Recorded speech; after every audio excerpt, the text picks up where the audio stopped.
Our next speaker is Cesar Torres. Now that we talked about sticky things, now we're talking about liquid things. Yep. His talk is about liquid-mediated vision-based touch surfaces, or fluids. Please welcome our speaker.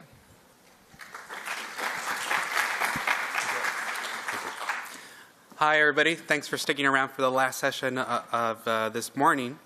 My name is Cesar Torres. I'm presenting on behalf of the first author of this paper, Tim Campbell, as well as for our advisor, Eric Paulos.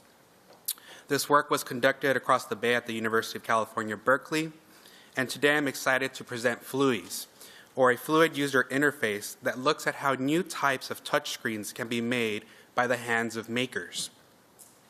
I thought I would first start off by sharing one of the motivations behind our project.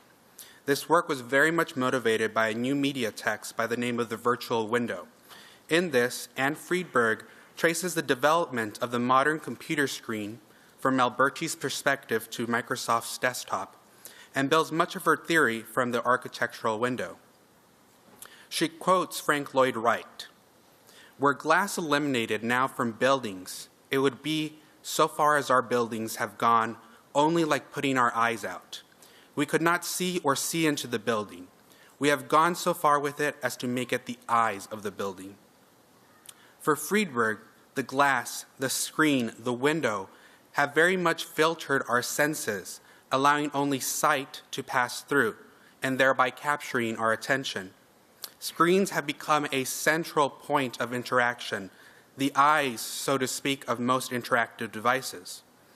This is not to say that screens are the enemy, but as interactive surfaces emerge in a wide variety of new environments, we see this natural tension between the physical constraints of current touchscreens and dynamic surfaces found in the wild, as an opportunity to build new types of touchscreens that regain the senses, much to the theme of this conference, and add tangible interaction back to touch, that support new environments, question form factors, and explore new ways of touching our environment.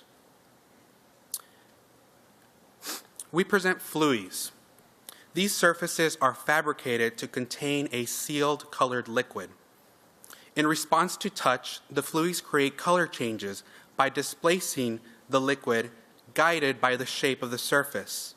This change in color is detected by a web-based computer vision system to trigger events in an interactive scenario. To contrast Fl.UIs with current ubiquitous touch surfaces, Fl.UIs are mediated by a tangible physical liquid. Furthermore, the point of contact is passive, requiring no wires or tether, giving it more freedom to exist in environments that it can operate in. In current making practice, makers use touchscreens that are prefabricated, limiting the potential innovation in new types of screens that can challenge this current paradigm. We'll show that Fl.UIs are easy to modify and construct, allowing for a more iterative design process. Lastly, because of their robust construction, Fl.UIs support much rougher interactions. From smacks to stomps to push and pulls, a type of interaction currently limited by more delicate touchscreens. Current research and industry has been optimizing touchscreens to be large, accurate, low cost, and unobstructive. There are many projects that explore large touchscreens with varying degrees of sacrifice to these properties. For instance, vision-based touchscreens have been regularly used as a technique to create cost-effective, large-scale interactive surfaces.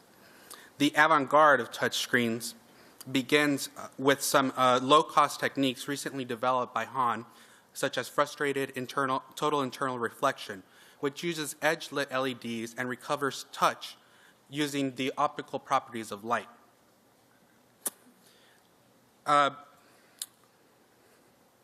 One last point here. Oops.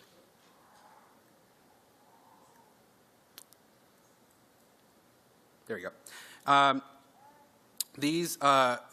However, many of these vision-based sensing techniques, including this one, require underside or rear-mounted camera due to occlusion. This limits the form and the environment that the system can operate in. For example, gravity space achieves pose reconstruction from a user's contact with an FTIR floor tiles, but it requires an entire room underneath to place the camera sensor.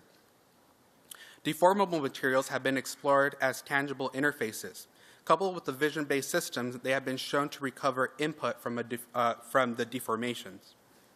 And most relevant to our work, Fl.UIs constructs a liquid displacement surface that masks a flexible nylon sheet with an opaque ink for high precision touch and shape detection. Note the underside camera placement. Fl.UIs adds a robust surface construction to Fl.UIs technique, and it utilizes overhead camera setup.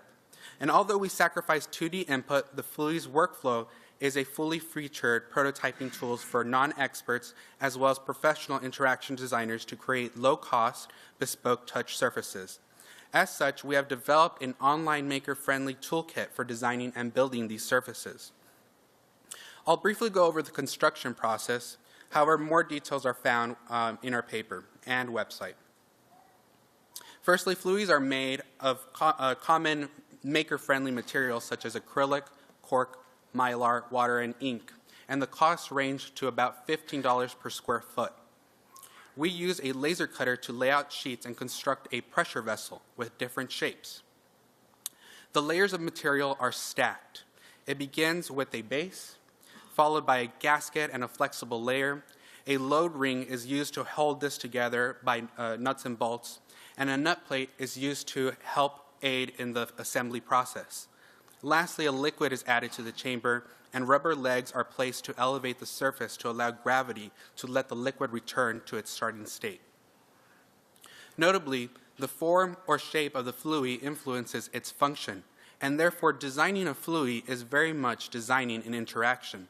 The outline of the Fl.UI guides the internal fluid during a user pressing on the surface. So the liquid has to be stored somewhere, hence these larger wells. The fluid then gets directed and modulated through channels, and this acts to separate the wells. This particular design can be used to trigger 3 different cascading states.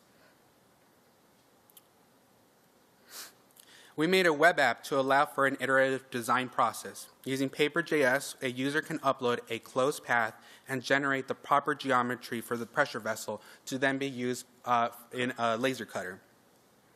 And now I'm just going to briefly go over the computer vision system. In this dumbbell-like design, liquid is stored in the lower well. When a user presses on this well, liquid moves to a separate location, detected by an overhead vision system. We term this property spatial redundancy. This aids in mitigating the common computer vision problem of occlusion by replicating the area of interaction by replicating the interaction in an area less subject to that occlusion.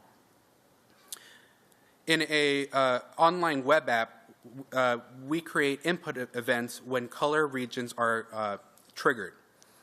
As a web application, we can point any webcam and immediately begin interacting with Fl.UIs. The process is as follows.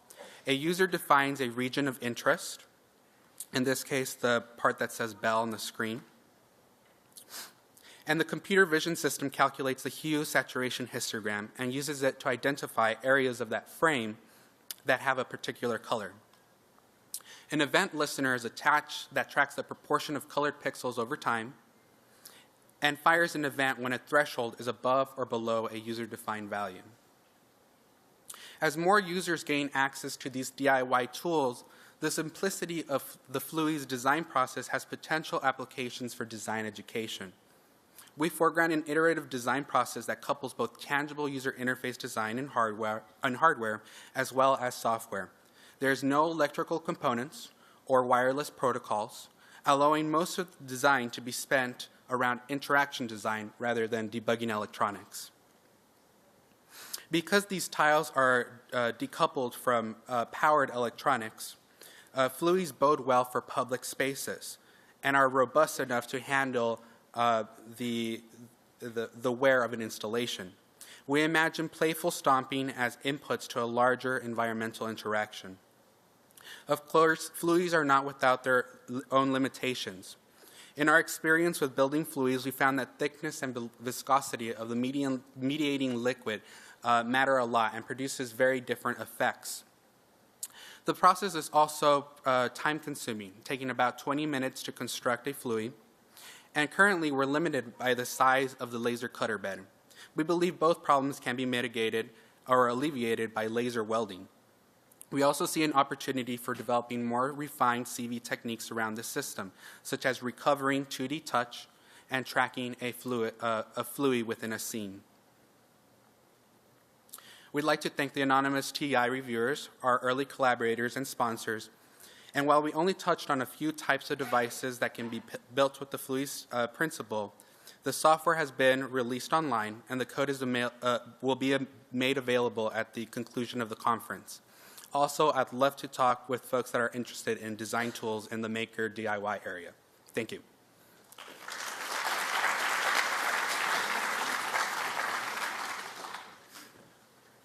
Great, thank you. Questions?